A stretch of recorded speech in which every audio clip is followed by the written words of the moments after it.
पहला सवाल यही सवाल यह कहते कि तुसी धक्का कर रहे हो, धक्के नाल केस करने की कोशिश कर रही है सरकार इस समय। यह साबका सीएम चरणजीत सिंह चन्नी इल्जाम लगाते नजर आए ने। गर्ग साहब। शुक्ला जी, साबका मुख मंत्री चन्नी साहब ਨੂੰ ਪੁੱਛਗਿੱਛ ਲਈ ਤਾਂ ਬੁਲਾਇਆ ਸੀ। ਇਹਦੇ ਵਿੱਚ ਰੋਣ ਵਾਲੀ ਕਿਹੜੀ ਗੱਲ ਹੈਗੀ ਹੈ ਤੇ ਇਹਦੇ ਵਿੱਚ ਇੰਨੇ ਡਰਾਮੇਬਾਜ਼ੀ ਕਰਨ ਵਾਲੀ ਕਿਹੜੀ ਗੱਲ ਹੈਗੀ ਹੈ? ਜੇਕਰ ਉਹ ਬੇਕਸੂਰ ਨੇ, ਉਹਨਾਂ ਦਾ ਕਿਤੇ ਇਨਵੋਲਵਮੈਂਟ ਨਹੀਂ ਹੈਗੀ ਤਾਂ ਉਹਨਾਂ ਨੂੰ ਡਰਨ ਦੀ ਬਿਲਕੁਲ ਜ਼ਰੂਰਤ ਹੀ ਹੈ ਨਹੀਂ ਹੈ। ਪਰ ਇਹ ਤੁਹਾਨੂੰ ਬਿਲਕੁਲ ਅਸੀਂ ਜ਼ਰੂਰ ਦੱਸ ਦਈਏ, ਜਿਹੜਾ ਹੈਗੀ ਕਾਂਗਰਸ ਹੈਗਾ ਲਗਾਤਾਰ ਭ੍ਰਿਸ਼ਟਾਚਾਰ ਦੇ ਵਿੱਚ ਇਨਵੋਲਵ ਰਹੀ ਹੈਗੀ ਹੈ। ਤੁਹਾਨੂੰ ਉਹ ਵੀ ਯਾਦ ਹੋਏਗਾ ਜਦੋਂ ਮੁੱਖ ਮੰਤਰੀ ਕੈਪਟਨ ਅਮਰਿੰਦਰ ਸਿੰਘ ਹੁੰਦੇ ਸੀ, ਇੱਕ ਫਾਈਲ ਜੀ ਵੀ ਦਿਖਾਉਂਦੇ ਹੁੰਦੇ ਸੀ ਕਿ ਮੈਂ ਕੇਂਦਰੀ ਮੰਤਰੀ ਮੰਡਲ ਨੂੰ ਦੇ ਕੇ ਆਇਆ। ਸੋ ਇਹ ਨਹੀਂ ਕਹਿ ਸਕਦੇ ਕਿ ਕਾਂਗਰਸ ਦੇ ਬਾਰੇ ਭ੍ਰਿਸ਼ਟਾਚਾਰ ਨਹੀਂ ਹੋਇਆ। ਔਰ ਈਵਨ ਤੁਹਾਨੂੰ ਯਾਦ ਹੋਏਗਾ ਜਦੋਂ ਉਹ ਮੁੱਖ ਮੰਤਰੀ ਬਣੇ ਸੀ ਸੀਐਮ ਸਾਹਿਬ, ਉਸ ਵਕਤ ਤੇ ਈਡੀ ਨੇ ਇੱਕ ਰੇਡ ਕੀਤੀ ਸੀ ਇਹਨਾਂ ਦੇ ਜਿਹੜੇ ਭਤੀਜਾ ਸਾਹਿਬ ਤੋਂ। ਉਹਨੂੰ ਕਰੋੜਾਂ ਰੁਪਈਆਂ ਦੀ ਜਿਹੜੀ ਹੈ ਬੇਨਾਮੀ ਸੰਪत्ति, ਬਹੁਤ ਸਾਰੇ ਪ੍ਰਾਪਰਟੀ ਤੇ ਕਾਗਜ਼ਾਤ, ਬਹੁਤ ਸਾਰਾ ਸੋਨਾ ਤੇ ਹੋਰ ਚੀਜ਼ਾਂ ਜਿਹੜੀਆਂ ਹੈਗੀਆਂ ਸੀ ਉਹ ਬਰਾਮਦ ਕੀਤੀਆਂ ਸੀ। ਇਸ ਦਾ ਇਹਨਾਂ ਚੀਜ਼ਾਂ ਦਾ ਖੁਲਾਸਾ ਜਾਨੀ ਕਿ ਲਗਾਤਾਰ ਪ੍ਰੈਸ ਕਾਨਫਰੰਸਸ ਕਰਕੇ ਉਸ ਵਕਤ ਜਿਹੜਾ ਹੈਗਾ ਉਹ ਬੀਜੇਪੀ ਵੀ ਕਰਦੀ ਰਹੀ, ਅਕਾਲੀ ਦਲ ਵੀ ਕਰਦੇ ਰਿਹਾ ਔਰ ਆਮ ਆਦਮੀ ਪਾਰਟੀ ਨੇ ਵੀ ਇਸ ਚੀਜ਼ ਦਾ ਜ਼ਿਕਰ ਕੀਤਾ। ਉਸ ਵਕਤ ਸਾਡੀ ਕੋਈ ਸਰਕਾਰ ਨਹੀਂ ਹੁੰਦੀ ਸੀ। ਸੋ ਇਸ ਕਰਕੇ ਜਿਹੜਾ ਇਹ ਚੰਨੀ ਸਾਹਿਬ ਜਿਹੜੇ ਮਗਰਮੱਛ ਦੇ ਹੰਝੂ ਬਹਾ ਰਹੇ ਨੇ, ਸਿਰਫ ਇਸ ਕਰਕੇ ਕਿਉਂਕਿ ਜਲੰਧਰ ਦੇ ਵਿੱਚ ਜਿਮਨੀ ਚੋਣ ਹੈਗੀ ਹੈ ਔਰ ਪੰਜਾਬ ਜਿਹੜਾ ਹੈਗਾ ਉੱਥੇ ਸਭ ਤੋਂ ਵੱਧ ਦਲਿਤ ਵਸੋਂ ਹੈਗੀ ਹੈ। ਕਹਿ ਰਹੇ ਨੇ ਕਹਿੰਦੇ ਜਲੰਧਰ ਦੇ ਵਿੱਚ ਇਲੈਕਸ਼ਨ ਹੈ ਤਾਂ ਹੀ ਤੁਸੀਂ ਇਹ ਸੰਮਨ ਕਰੇ ਨੇ।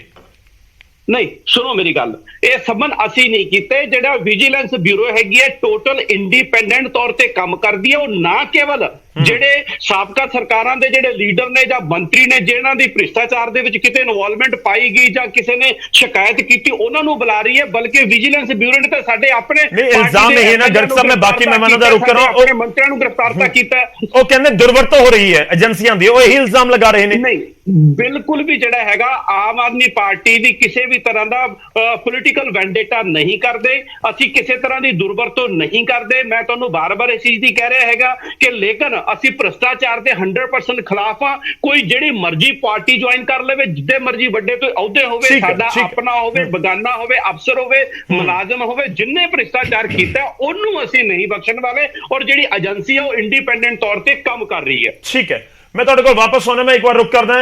आवाज मेरी पहुंच रही होगी होपफुली खड़ियाल साहब तक। खड़ियाल जी, लग रहा है शायद ਤੁਹਾਡੇ तक आवाज नील गर्ग जी ਦੀ नहीं पहुंची। नहीं पहुंची है गर्ग साहब। ठीक है, पहुंची है तो मैं ਇੱਥੇ ਹੀ शुरुआत करदा। देखो, एक ਤਾਂ ਤੁਸੀਂ ਦਲਿਤ ਕਾਰਡ ਖੇਡ ਰਹੇ ਹੋ, ਇਹ ਤੁਹਾਡੇ ਉੱਤੇ ਆਮ ਆਦਮੀ ਪਾਰਟੀ ਇਲਜ਼ਾਮ ਲਗਾ ਰਹੀ ਹੈ। ਦੂਜਾ, ਆਮ ਆਦਮੀ ਪਾਰਟੀ ਦੇ ਨੀਲ गर्ग ਜੀ ਬੈਠੇ ਨੇ, ਉਹ ਇਹ ਵੀ ਪੁਆਇੰਟ ਕਹਿ ਰਹੇ ਨੇ, ਕਹਿੰਦੇ ਫਿਰ ਰੋਣ ਵਾਲੀ ਕਿਹੜੀ ਗੱਲ ਹੈ? ਭਾਵੁਕ ਹੋਏ ਨੇ ਸਾਬਕਾ ਸੀਐਮ, ਕਹਿੰਦੇ ਜੇਕਰ ਤੁਸੀਂ ਕੁਝ ਕੀਤਾ ਹੀ ਨਹੀਂ ਫਿਰ ਪ੍ਰੋਬਲਮ ਕੀ ਹੈ? ਜਿੱਥੇ ਮਰਜ਼ੀ ਜਾ ਕੇ ਇਨਵੈਸਟੀਗੇਸ਼ਨ ਕੋਈ ਕਰਵਾ ਲਵੇ, ਸੰਮਨ ਕਰ ਲਵੇ, ਪੁੱਛਗਿੱਛ ਕਰ ਲੈ, ਸਵਾਲ ਕਰਦੇ, ਪ੍ਰੋਬਲਮ ਕੀ ਹੈ? ਦੇਖੋ, ਪਹਿਲੀ ਗੱਲ ਤਾਂ ਜਿਹੜਾ ਇਹਨਾਂ ਨੇ ਕਿਹਾ ਵੀ ਕਾਂਗਰਸ ਪਾਰਟੀ ਰੋ ਕਿਉਂ ਰਹੀ ਹੈ, ਦਿੱਲੀ ਦੇ ਵਿੱਚ ਕੇਜਰੀਵਾਲ ਸਾਹਿਬ ਨੂੰ ਹੁਣ ਸੰਮਨ ਕੀਤਾ ਗਿਆ ਹੈ ਏਜੰਸੀ ਵੱਲੋਂ, ਸੈਂਟਰਲ ਏਜੰਸੀ ਵੱਲੋਂ, ਤੇ ਤੁਸੀਂ ਫਿਰ ਪ੍ਰੈਸ ਕਾਨਫਰੰਸ ਕਿਉਂ ਕਰ ਰਹੇ ਹੋ? ਤੁਸੀਂ ਉਹਨੂੰ ਵੈਂਡੇਟਾ ਪੋਲਿਟਿਕਸ ਕਿਉਂ ਕਹਿ ਰਹੇ ਹੋ? ਤੁਸੀਂ ਉਹਨੂੰ ਰੋਣਾ ਕਹੋਗੇ? ਦੂਜੀ ਗੱਲ ਗੌਰਵ ਜੀ, ਆਮ ਆਦਮੀ ਪਾਰਟੀ ਨੂੰ ਮੇਰਾ ਪਹਿਲਾ ਸਵਾਲ ਕਿ ਆਮ ਆਦਮੀ ਪਾਰਟੀ ਨੇ ਜਿਹੜੀ ਡੇਟ ਸੀਗੀ 20 ਅਪ੍ਰੈਲ ਉਹਨੂੰ ਪ੍ਰੀਪੋਨ ਕਿਉਂ ਕੀਤਾ 14 ਅਪ੍ਰੈਲ ਨੂੰ? ਇਹ ਸਵਾਲ ਨੋਟ ਕਰਵਾ ਲਿਓ ਤੇ ਪੁੱਛੋ ਜ਼ਰੂਰ, ਇਹਦਾ ਪਿੱਛੇ ਕਾਰਨ ਦੱਸਣ। ਇੱਥੋਂ ਵੈਂਡੇਟਾ ਝਲਕਦਾ। ਦੂਜੀ ਗੱਲ, ਇਹਦੇ ਪਿੱਛੇ 3 ਮੁੱਖ ਕਾਰਨ ਹੈ ਗੌਰਵ ਜੀ, ਇਹ ਕਿਉਂ ਵੈਂਡੇਟਾ ਪੋਲਿਟਿਕਸ ਕਰ ਰਹੇ ਤੇ ਕਿਉਂ ਚੰਨੀ ਸਾਹਿਬ ਨੂੰ ਟਾਰਗੇਟ ਕੀਤਾ ਜਾ ਰਿਹਾ। ਇੱਕ ਤਾਂ ਇਹ ਚਾਹੁੰਦੇ ਆ ਕਿ ਜਲੰਧਰ ਬਾਈ ਇਲੈਕਸ਼ਨ ਦੇ ਵਿੱਚ ਕਾਂਗਰਸ ਪਾਰਟੀ ਦਾ ਨੁਕਸਾਨ ਹੋਵੇ, ਕਿਉਂਕਿ ਇਹਨਾਂ ਨੂੰ ਵੀ ਪਤਾ ਵੀ ਕਾਂਗਰਸ ਪਾਰਟੀ ਟੌਪ ਕੰਟੈਂਡਰ ਹੈ ਤੇ ਕਾਂਗਰਸ ਪਾਰਟੀ ਦੇ ਸਭ ਤੋਂ ਜ਼ਿਆਦਾ ਚਾਂਸਸ ਜਿੱਤਣ ਦੇ। ਦੂਜਾ ਇਹ ਹੈ ਕਿ ਇਹ basically Aam Aadmi party anti ਦਲਿਤ ਰਜੀਮ ਹੈ ਤੇ ਇਹਦਾ ਇਹ ਚੰਨੀ ਸਾਹਿਬ ਨੂੰ ਤਾਂ ਵਿਕਟਮਾਈਜ਼ ਕਰ ਹੀ ਰਹੇ ਆ। ਇਹ ਤੋਂ ਪਹਿਲਾਂ ਤੁਹਾਨੂੰ ਯਾਦ ਹੋਊਗਾ ਇਹਨਾਂ ਨੇ ਵਾਅਦਾ ਕੀਤਾ ਸੀਗਾ ਵੀ ਡਿਪਟੀ ਸੀਐਮ ਅਸੀਂ ਦਲਿਤ ਸਮਾਜ ਦੇ ਵਿਅਕਤੀ ਨੂੰ ਬਣਾਵਾਂਗੇ। ਉਹ ਗੱਲ ਕਹੇ, ਉਹ ਆਸ਼ਵਾਸਨ ਦਿੱਤੇ, ਵਾਅਦਾ ਕੀਤੇ, 12 ਮਹੀਨੇ ਤੋਂ ਜ਼ਿਆਦਾ ਹੋ ਗਏ। ਤਾਂ ਇੱਥੋਂ ਕਲੀਅਰ ਕੱਟ ਝਲਕਦਾ ਹੈ ਕਿ ਆਮ ਆਦਮੀ ਪਾਰਟੀ ਸਰਕਾਰ ਦਲਿਤ ਸਮਾਜ ਦੇ ਵਿਰੁੱਧ ਹੈ।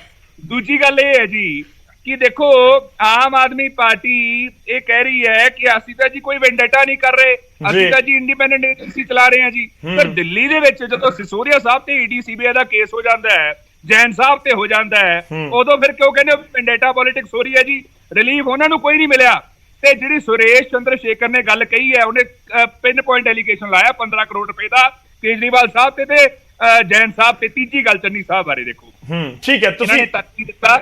ਨਹੀਂ, ਮੈਂ ਬੜੇ ਜ਼ਰੂਰੀ ਪੁਆਇੰਟ ਹੈ, ਨੈਫਿਊ ਦਾ ਤਰਕ ਦਿੱਤਾ ਨਾ ਰਿਸ਼ਤੇਦਾਰ ਦਾ। ਪਹਿਲੀ ਗੱਲ ਤਾਂ ਰਿਸ਼ਤੇਦਾਰ ਰਿਸ਼ਤੇਦਾਰ ਭਾਵੇਂ 10 ਕਰੋੜ ਹੋਵੇ ਭਾਵੇਂ ਜੋ ਮਰਜ਼ੀ ਹੋਵੇ, ਜੀ। ਰਿਸ਼ਤੇਦਾਰ ਤੇ ਤੁਹਾਨੂੰ ਗਿਲਟੀ ਨਹੀਂ ਠਹਿਰਾਇਆ ਜਾ ਸਕਦਾ। ਤੇ ਜੇ ਇਹ ਤਰਕ ਹੈ ਆਮ ਆਦਮੀ ਪਾਰਟੀ ਦਾ, ਤਾਂ ਕੇਜਰੀਵਾਲ ਸਾਹਿਬ ਦੇ ਨੈਫਿਊ PWD ਸਕੈਮ ਦੇ ਵਿੱਚ ਅਰੈਸਟ ਹੋਏ ਸੀਗੇ, ਤਾਂ ਕੇਜਰੀਵਾਲ ਸਾਹਿਬ ਨੂੰ ਵੀ ਗਿਲਟੀ ਕਹੋਗੇ PWD ਸਕੈਮ ਲਈ, ਜਿਵੇਂ ਚੰਨੀ ਸਾਹਿਬ ਲਈ ਤਰਕ ਦੇ ਰਹੇ ਹੋ, ਤੇ ਐਡਮਿਟ ਕਰੇ ਫਿਰ ਆਮ ਆਦਮੀ ਪਾਰਟੀ। ਚੌਥੀ ਗੱਲ ਇਹ ਠੀਕ ਹੈ, ਹੈ ਤੁਸੀਂ ਕਿ ਆਮ ਆਦਮੀ ਲਾਸਟ ਹੈ ਜੀ। ਦੇਖੋ ਗੌਰਵ ਜੀ, ਜੇ ਸਬੂਤ ਹੁੰਦਾ ਨਾ, ਜੇ ਜੀ। ਕੋਈ ਕੜੀ ਨਾ ਕੜੀ ਜੁੜਦੀ ਹੁੰਦੀ, ਕੋਈ ਵਿਟਨੈਸ ਹੁੰਦਾ, ਕੁਝ ਵੀ ਸੋਲਿਡ ਹੁੰਦਾ, ਤਾਂ ਚੰਨੀ ਸਾਹਿਬ ਨੂੰ ਬਹੁਤ ਪਹਿਲਾਂ ਅੰਦਰ ਦੇ ਦਿੱਤਾ ਹੁੰਦਾ। ਕੋਸ਼ਿਸ਼ ਬਹੁਤ ਟਾਈਮ ਦੀ ਹੋ ਰਹੀ ਹੈ, ਮਨਸੂਬੇ ਬਹੁਤ ਟਾਈਮ ਦੇ ਹੈ, ਐਗਜ਼ੀਕਿਊਟ ਨਹੀਂ ਕਰ ਪਾ ਰਹੇ। ਤੇ ਮੈਂ ਇਹਨਾਂ ਨੂੰ ਦੱਸਾਂ ਆਮ ਆਦਮੀ ਪਾਰਟੀ ਨੂੰ ਇੱਕ ਗੱਲ, ਕਿ ਆਮ ਆਦਮੀ ਪਾਰਟੀ ਮੈਨੂੰ ਇੰਨੀ ਗੱਲ ਦੱਸ ਦੇ ਕਿ ਆਮ ਆਦਮੀ ਪਾਰਟੀ ਇਹਨੂੰ ਵਰਕ ਦਾ, ਕੰਮ ਦਾ ਸਬਸਟੀਟਿਊਟ ਕਿਉਂ ਬਣਾ ਚੁੱਕੀ ਹੈ ਗੌਰਵ ਜੀ? ਕਿਉਂਕਿ ਇਹਨਾਂ ਕੋਲੇ ਕੰਮ ਦਿਖਾਉਣ ਨੂੰ ਤਾਂ ਹੁੰਦਾ ਨਹੀਂ, ਤਾਂ ਕਰਕੇ ਲੀਡਰਾਂ ਦੇ ਕੇਸ ਕਰਕੇ ਉਪਲਬਧੀ ਦਿਖਾਉਣਾ। ਠੀਕ ਹੈ, ਚਲੋ ਆਪਾਂ ਜਵਾਬ ਲਵਾਂਗੇ ਸਰ। ਬਹੁਤ ਸਾਰੇ ਪੁਆਇੰਟ ਇਕੱਠੇ ਹੋ ਗਏ, ਮੈਂ ਜਵਾਬ ਨਹੀਂ ਲੈ ਪਾਉਂਗਾ, ਸਕਿਪ ਹੋ ਜਾਣਗੇ, ਮਿਸ ਹੋ ਜਾਣਗੇ ਉਹਨਾਂ ਦੇ ਵਿੱਚੋਂ। ਮੈਂ ਗਰਗ ਸਾਹਿਬ ਤੁਹਾਡਾ ਰੁਕ ਕਰਾਂਗਾ, ਪਰ ਪਹਿਲਾਂ ਸਭ ਨੂੰ ਇੱਕ ਵਾਰੀ ਆਪਾਂ ਐਡ ਕਰ ਲਈਏ। ਕਲੇਰ ਸਾਹਿਬ, ਤੁਸੀਂ ਇਸ ਨੂੰ ਕਿਵੇਂ ਦੇਖ ਰਹੇ ਹੋ? ਸ਼੍ਰੋਮਣੀ ਅਕਾਲੀ ਦਲ ਕਿਵੇਂ ਦੇਖ ਰਿਹਾ ਹੈ ਜਿਹੜੀ ਸਾਬਕਾ ਸੀਐਮ ਤੋਂ ਪੁੱਛਗਿੱਛ ਹੋਈ, ਇਲਜ਼ਾਮ ਲੱਗ ਰਹੇ ਨੇ, ਸਵਾਲ ਹੋ ਰਹੇ ਨੇ? ਗੌਰਵ ਜੀ ਦੇਖੋ, ਕਾਂਗਰਸ ਉਹ ਪਾਰਟੀ ਹੈ ਜਿਹਨੇ ਖੁਦ ਮੰਨਿਆ ਸੀਗਾ ਕਿ ਪੌਣੇ 5 ਸਾਲ ਦੀ ਬਹੁਤ ਮਾੜੀ ਕਾਰਗੁਜ਼ਾਰੀ ਸੀ। ਕੈਪਟਨ ਅਮਰਿੰਦਰ ਸਿੰਘ ਦਾ ਜਿਹੜਾ ਰਾਜ ਸੀ ਉਹ ਪੰਜਾਬੀਆਂ ਦੇ ਲਈ ਸੁਹਿਰਦ ਨਹੀਂ ਸੀ। ਕੈਪਟਨ ਅਮਰਿੰਦਰ ਸਿੰਘ ਬਦਲਿਆ ਗਿਆ, ਉਸ ਤੋਂ ਬਾਅਦ ਐਂਟਰੀ ਹੋਈ ਚੰਨੀ ਸਾਹਿਬ ਦੀ। ਦੇਖੋ, ਚੰਨੀ ਸਾਹਿਬ ਦੀ ਐਂਟਰੀ ਹੁੰਦੇ ਸਾਰ ਸਭ ਤੋਂ ਪਹਿਲਾਂ ਸ਼੍ਰੋਮਣੀ ਅਕਾਲੀ ਦਲ ਨੇ ਉਹਨਾਂ ਦਾ ਇੱਕ ਸਟਿੰਗ ਦਿਖਾਇਆ ਸੀ, ਜਦੋਂ ਸਾਲਾਪੁਰ ਵਾਲਾ ਸਰਪੰਚ ਇਕਬਾਲ ਚਮਕੌਰ ਸਾਹਿਬ ਦੇ ਏਰੀਏ 'ਚ ਇਲੀਗਲ ਮਾਈਨਿੰਗ ਕਰ ਰਿਹਾ ਸੀ। ਔਨ ਚੈਨਲ ਉਹਨੇ ਐਡਮਿਟ ਕੀਤਾ ਕਿ ਚੰਨੀ ਸਾਹਿਬ ਤੇ ਹਨੀ ਦੇ ਕਹਿਣ ਤੇ ਮਾਈਨਿੰਗ ਹੋ ਰਹੀ ਹੈ, ਤੇ ਸਾਨੂੰ ਕਿਹਾ ਗਿਆ ਹੈ ਕਿ ਇੰਨੇ ਪੈਸੇ ਇਕੱਠੇ ਕਰਕੇ ਦਿਓ। ਉਹ ਤੋਂ ਬਾਅਦ ਹਨੀ ਤੇ ਰੇਡ ਹੁੰਦੀ ਹੈ, ਹਨੀ ਦੇ ਘਰੋਂ ਪੈਸਾ, ਸੋਨਾ, ਕਾਗਜ਼ਾਤ, 10 ਕਰੋੜ ਕੈਸ਼ ਸੀ, 10-10 ਲੱਖ ਦੀਆਂ ਘੜੀਆਂ ਫੜੀਆਂ ਗਈਆਂ, ਉਹ ਸਾਰਿਆਂ ਦੇ ਸਾਹਮਣੇ ਹੈ। ਔਰ ਹਨੀ ਚੰਨੀ ਸਾਹਿਬ ਨਾਲ ਤਾਂ ਕਨੈਕਟ ਹੋ ਜਾਂਦਾ ਸਿੱਧਾ, ਇੱਕ ਤਾਂ ਹੈ ਸਕਾ ਭਾਣਜਾ, ਇੱਕ ਹਨੀ ਦੀ ਸੁਰੱਖਿਆ ਦੇ ਵਿੱਚ ਜਿਹੜਾ ਸਪੈਸ਼ਲ ਪ੍ਰੋਟੈਕਸ਼ਨ ਯੂਨਿਟ ਹੈ, ਜਿਹੜਾ ਕੱਲਾ ਮੁੱਖ ਮੰਤਰੀ ਦੇ ਪਰਿਵਾਰ ਨੂੰ ਮਿਲਦਾ ਹੈ। ਮੁੱਖ ਮੰਤਰੀ ਦੇ ਪਰਿਵਾਰ ਤੋਂ ਬਾਹਰ ਸਪੈਸ਼ਲ ਪ੍ਰੋਟੈਕਸ਼ਨ ਯੂਨਿਟ ਕਿਸੇ ਕੋਲ ਨਹੀਂ ਹੁੰਦਾ। ਹਾਲਾਂਕਿ ਅੱਜ ਦੇ ਸਮੇਂ 'ਚ ਰਾਘਵ ਚੱਡੇ ਨੂੰ ਵੀ ਦਿੱਤਾ ਹੋਇਆ ਉਹ ਵਾਲਾ। ਸੋ ਉਹ ਜਿਹੜਾ ਯੂਨਿਟ ਸੀ ਉਹ ਇਹਨਾਂ ਨੂੰ ਦਿੱਤਾ ਗਿਆ ਸੀਗਾ। ਸੋ ਹਨੀ ਤਾਂ ਸਿੱਧਾ ਉਹਨਾਂ ਦੇ ਨਾਲ ਜੁੜਦਾ ਹੈ। ਔਰ ਚੰਨੀ ਸਾਹਿਬ ਨੂੰ ਮੈਂ ਇੱਕ ਗੱਲ ਪੁੱਛਣੀ ਚਾਹੁੰਦਾ ਕਿ ਦੂਜਿਆਂ ਦੇ ਉੱਤੇ ਝੂਠੇ ਪਰਚੇ ਦੇਣ ਵਾਲੇ, ਹਨੇਰੀਆਂ ਰਾਤਾਂ 'ਚ ਜਿਹੜੇ 10 ਦਿਨ ਦੇ ਡੀਜੀਪੀ ਸੀ, ਉਹਨਾਂ ਤੋਂ ਮਜੀਠੀਆ ਸਾਹਿਬ ਦੇ ਖਿਲਾਫ ਝੂਠਾ ਪਰਚਾ ਦਵਾਇਆ। ਅੱਜ ਤਾਂ ਰਿਪੋਰਟਾਂ ਵੀ ਖੁੱਲ ਗਈਆਂ, ਕੀ ਨਿਕਲਿਆ? ਕੁਛ ਨਹੀਂ। ਤੇ ਅੱਜ ਆਪ ਕਿਉਂ ਰੋਨੇ ਹੋ? ਜੇ ਤਾਂ ਵਿਰੋਧੀਆਂ ਤੇ ਕਰੋ ਫਿਰ ਤਾਂ ਤੁਸੀਂ ਕਹੋ ਕਿ ਜੀ ਅਸੀਂ ਕਾਰਵਾਈ ਸਹੀ ਕਰਤੀ। ਜਿਹੜੀ ਕੋਰਟਾਂ ਨੇ, ਜਿਹੜੀ ਹਾਈ ਕੋਰਟ ਤੋਂ ਵੀ ਇਹਨਾਂ ਨੂੰ ਝਾੜ ਪਈ, ਹੁਣ ਤਾਂ ਰਿਪੋਰਟਸ ਖੁੱਲ ਗਈ, ਹੁਣ ਤਾਂ ਜਗਦਾਰ ਹੋ ਗਿਆ ਕਿ ਇੱਕ ਝੂਠਾ ਪਰਚਾ ਸੀ। ਤਾਂ ਅੱਜ ਚੰਨੀ ਸਾਹਿਬ ਜਿਹੜੇ ਕਰੋੜਾਂ ਰੁਪਏ ਦੀ ਜਾਇਦਾਦ ਦੇ ਮਾਲਕ, ਇਲੈਕਸ਼ਨ ਐਫੀਡੇਵਿਟ ਕਰੋੜਾਂ ਰੁਪਏ ਦੀ ਜਾਇਦਾਦ ਦਿਖਾਉਂਦੇ ਨੇ, ਅੱਜ ਆ ਕੇ ਕਹਿੰਦੇ ਮੇਰੇ ਕੋਲ ਤਾਂ ਹੈ ਹੀ ਕੁਛ ਨਹੀਂ। ਸੋ ਇਹ ਜਿਹੜਾ ਦੋਹਰਾ ਸਟੈਂਡ ਹੈ ਚੰਨੀ ਸਾਹਿਬ ਦਾ, ਕਲੇਰ ਸਾਹਿਬ ਦੇਖੋ, ਇੱਕ ਐਲੀਗੇਸ਼ਨਸ ਹੁੰਦੇ ਆ, ਉਹ ਕਹਿੰਦੇ ਕਿ ਜੇ ਸਬੂਤ, ਹੁਣ ਖੜਿਆਲ ਸਾਹਿਬ ਕਹਿ ਰਹੇ ਕਹਿੰਦੇ ਜੇ ਸਬੂਤ ਹੁੰਦੇ ਤਾਂ ਇਹਨਾਂ ਨੇ ਕਦੋਂ ਦਾ ਸਾਬਕਾ ਸੀਐਮ ਨੂੰ ਅੰਦਰ ਕਰ ਦੇਣਾ ਸੀ। ਨਹੀਂ, ਮੈਂ ਤਾਂ ਬਹੁਤ ਸਾਰੇ ਨੂੰ ਤਾਂ ਅਰੈਸਟ ਕੀਤਾ ਗਿਆ ਨਾ, ਕਈ ਮੰਤਰੀਆਂ ਨੂੰ ਅਰੈਸਟ ਕੀਤਾ ਗਿਆ। ਗੌਰਵ ਜੀ ਦੇਖੋ, ਇੱਕ ਗੱਲ ਬੜੀ ਸਪਸ਼ਟ ਹੈ ਕਿ ਕਾਂਗਰਸ ਦਾ ਜਿਹੜਾ 5 ਸਾਲ ਦਾ ਰਾਜ ਸੀ, ਜਿਹਨਾਂ ਦੇ ਕਿੰਨੇ ਮੰਤਰੀ, ਜਿਹੜੇ ਕੈਬਨਿਟ ਮੰਤਰੀ ਉਸ ਸਮੇਂ ਸੀ, ਜਿਹੜੇ ਬੀਜੇਪੀ ਦੇ ਵਿੱਚ ਵੀ ਚਲੇ ਗਏ, ਉਹ ਜੇਲ੍ਹਾਂ ਦੇ ਵਿੱਚ ਬੈਠੇ ਨੇ। ਹੁਣ ਚੰਨੀ ਸਾਹਿਬ ਦੀ ਵਾਰੀ ਹੈ। ਚਲੋ ਚੰਨੀ ਸਾਹਿਬ ਤੋਂ ਇੰਟਰੋਗੇਸ਼ਨ ਹੋ ਰਹੀ ਹੈ ਜਾਂ ਪੁੱਛਗਿੱਛ ਹੋ ਰਹੀ ਹੈ, ਸੌਰੀ ਇੰਟਰੋਗੇਸ਼ਨ ਮੈਂ ਗਲਤ ਵਰਡ ਯੂਜ਼ ਕਰ ਗਿਆ, ਪੁੱਛਗਿੱਛ ਹੋ ਰਹੀ ਹੈ ਚੰਨੀ ਸਾਹਿਬ ਤੋਂ। ਉਹ ਪੁੱਛਗਿੱਛ ਦੇ ਵਿੱਚ ਕੀ ਸਾਹਮਣੇ ਆਉਂਦਾ ਕੀ ਨਹੀਂ, ਇਹ ਇੱਕ ਇਸ਼ੂ ਹੈਗਾ। ਪਰ ਦੂਜੀ ਚੀਜ਼ ਮੈਂ ਆਮ ਆਦਮੀ ਪਾਰਟੀ ਨੂੰ ਵੀ ਸਵਾਲ ਕਰਨਾ ਚਾਹੁੰਦਾ ਕਿ ਜਿਹੜਾ ਸਿਲੈਕਟਿਵ ਯੂਜ਼ ਆਫ ਵਿਜੀਲੈਂਸ ਹੈ, ਇਹ ਕਿਉਂ ਕੀਤਾ ਜਾਂਦਾ?